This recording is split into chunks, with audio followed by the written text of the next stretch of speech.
What's up guys? Breeders area tour muna tayo kasi sobrang dami na nadagdag sa aking mga rare off-color racing pigeons. At ito nga yung napakita ko sa inyo ng previous vlog ko. Itong side na to ay bago lang dito. Pinaglalagyan to ng mga pinapayaya natin. Makikita nyo sa unang cage na to ang bago kong pinipair up. Ito yung parang choco almond. Ito yung inakay nila na parang choco almond white flight. Yan. Manang-mana to. Doon sa kanilang tatay. Ang tatay lang naman nila ay si Choco Supreme. Ayan o. Siya yung kauna-unahan ko rare of color na kalapangit dito. Ito naman, andito si Ice. Ayan. At ang kanyang bagong pair na may Colson line. Ayan yung dalawa niyang inakay. Malaki na yan. Tapos, may bago pa silang itlog ngayon. Ay, tumutuka-tuka pa. So, pinair up natin siya sa may Colson line para pwedeng maging racing pigeon yung lahi ni Ice. Ayan o. Ito yung bagong egg nila. Ito naman guys yung mga pinaparami natin. Ito. Sharan, ang brown tiger grizzle ko. Kasi wala pa akong napapalabas na brown tiger grizzle at gusto ko itong paramihin. Ang pair naman netong aking brown tiger grizzle ay red tiger grizzle. Kaya naman yung mga pang-racing natin is naging yaya na kasi nga very rare at hindi pa ako nagpapalabas talaga. Puro red tiger grizzle. Kaya ngayon ipipair up ko siya dito para maparami natin lalo. Andito naman guys yung kauna-unang anak ni Ice. Taran! So yan yung Ice feeder natin na offspring nila. Pinipair up ko siya ngayon sa De Bruxelles. Ito yung tiger molted natin na De Bruxelles. Racing pigeon to. Na cross ko ngayon sa Ice para pwede natin siyang ipangkarera.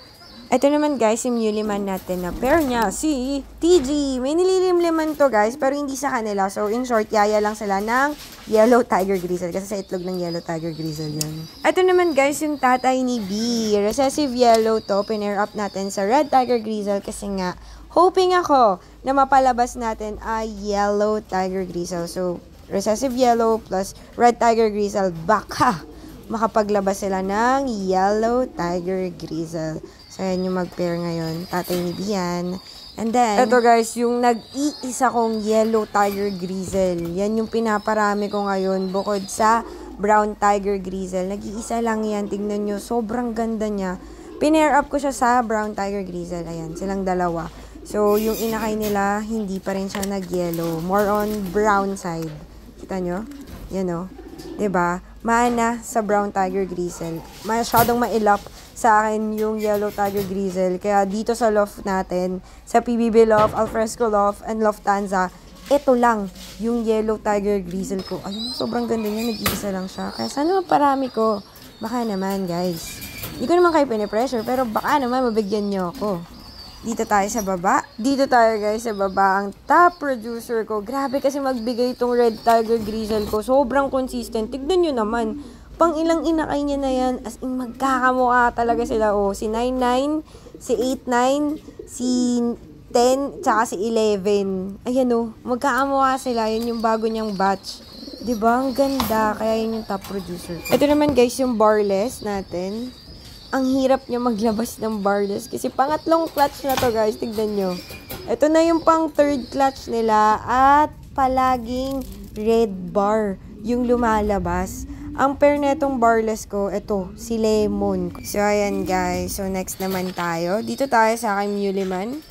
Taran! Red tiger grizzle to. Pinipair up ko sa kapwa niya red tiger grizzle. Parehas silang Muliman. And then, dito tayo sa baba. Ito naman guys, isa pang klase ng red tiger grizzle ko. Kung mapapansin nyo yung head part nila, ayan o.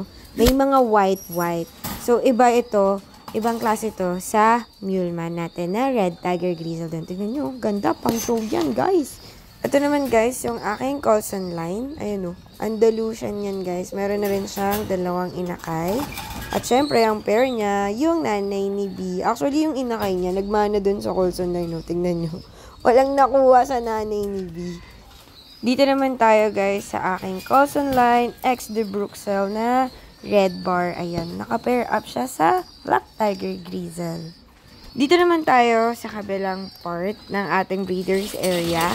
Andito yung black tiger grizzle na white flight. Ayan siya guys.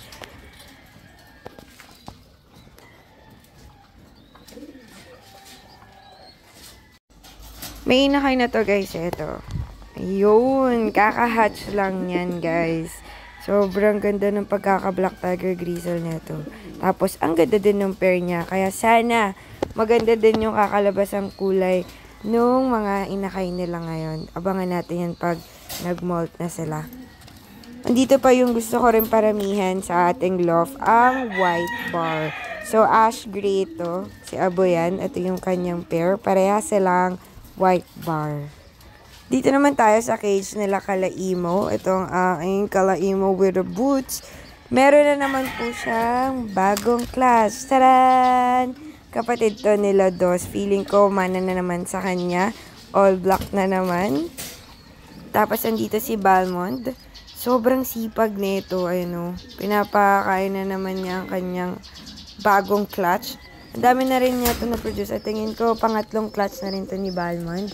And yung partner niya, si Naga, yung give birth sa atin. So, andito yung kapatid nung kaninang pinakita ko rin. Colson Line X de Bruxelles. Pareha sila ng pair. Red Tiger Grizzle din.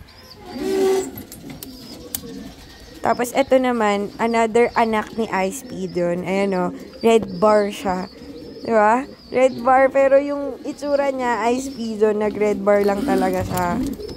Dito may nagyayaya guys. Ito, anak yan ng Colson Line. Dito guys, another yaya na naman po. Ang nililimliman nilang egg ay sa Yellow Tiger Grizzle. Ang favorite kong Black Tiger Grizzle, si Antips. Taran! Kung mapapansin nyo guys, first time ni Antips magkaroon ng dalawang inakay. Diba usually guys, yung isa niyang inakay or yung isang egg is lagi nabubugok. So this time, ayan, dalawang malaking inakay na. Ang galing. Good job, Antips. Kita nyo? Oh, Black Tiger Grizzle yan. Manang-mana kay Antips. Tignan nyo yung head part nila. Nagkakaroon na ng sign ng... Oh, diba? Nagtabi pa sila. So, ano nga maging kamukhang-kamukha yan ni Antips guys eh. So, dito tayo naman sa another view. At magkapatid sila. Yung mga naunang anak ni Antips, guys, solid yun. Solid black talaga. Ito ngayon, nagpapakita na ng pattern. So, parang din siyang sa wakas, nagkaroon na ng first sign na Black Tiger Grizzle sila. In one frame, ayan na, yung mga magkakamuka. Kita nyo, early signs na yan. Sana magtuloy-tuloy, no? Para kahit mag-molt sila, makuha nila yung pattern and tindig ni Antips. Another Black Tiger Grizzle, guys. Kita nyo, sobrang ganda ng pattern. So, before, kung naalala nyo, ang pair nito ay White Tiger Grizzle. So, pinair natin siya sa Black Tiger Grizzle. Kaya, ang kinalabasan... Taran! Black Tiger Grizzle. Kasi yung naunang pair niya, diba? White Tiger Grizzle. So, ang mga nilalabas niyang anak is puro puti. So, this time, black na.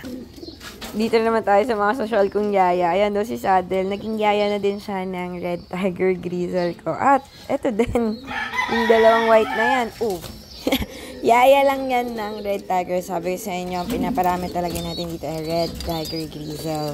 Ito naman guys, tignan nyo, kakaibang kulay yung inakay nila.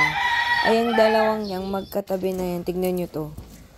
Diba? Ano yung kulay nito? Comment down below kung anong tawag sa kanila or kung anong kulay nila. Kasi ngayon lang ako nagkaroon ng ganito. Tignan nyo naman, oh, sobrang ganda, diba? Kakaiba talaga.